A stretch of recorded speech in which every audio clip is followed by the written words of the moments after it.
Good evening everyone, I am Wilfredo M. Matao Jr. and I will be discussing to you the methods of practice. Now, I know we feel it is important for all sports coaches or PE teachers to be aware of the different types of practice methods, as this is an essential tool for all coaches and PE teachers. Sports coaches or PE teachers need to be able to provide appropriate practices when planning a sports session. Now, what are the different methods of practice? The first one is the whole method. Second one is the part method. Third one is the whole part whole method. And the last one is the progressive part method. Now, let's go tackle all of these four methods. Now, first, what is whole method?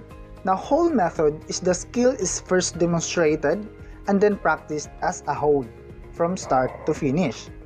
It helps the learner to get a feel for the skill, timings, and end product. It is best used for fast skills which cannot easily be separated into subparts, such as a javelin throw. It is unsuitable for people with low attention spans, complex or dangerous skills. You may say that javelin throw is an easy sport because you will just throw the javelin as far as you can, but in reality, it is not that easy. In order to make the javelin get far, you need to master the techniques, the grips, and how will you properly release the javelin. It is an example in whole method because you need to be fast in executing the techniques in javelin throw. Now let's go to the second method, which is the part method.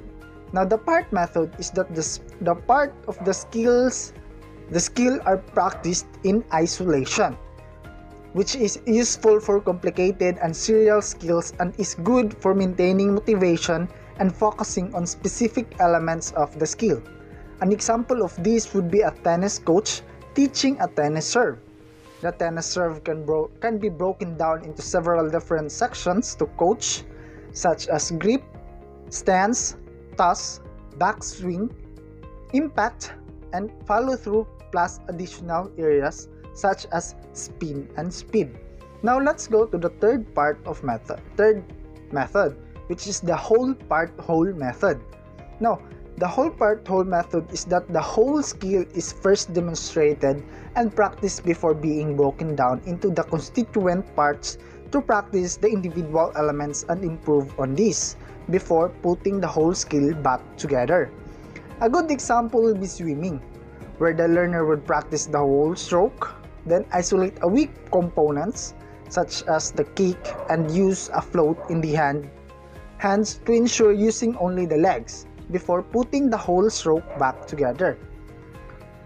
Now let's go to the fourth method, which is the progressive part method. Now this is sometimes also known as the chaining method. In this method, think of yourself being a beginner of this sport and you do not have a proper knowledge about this sport. Now in this method, as the part of a skill are practiced individually, which is in order, before being linked together and expanded.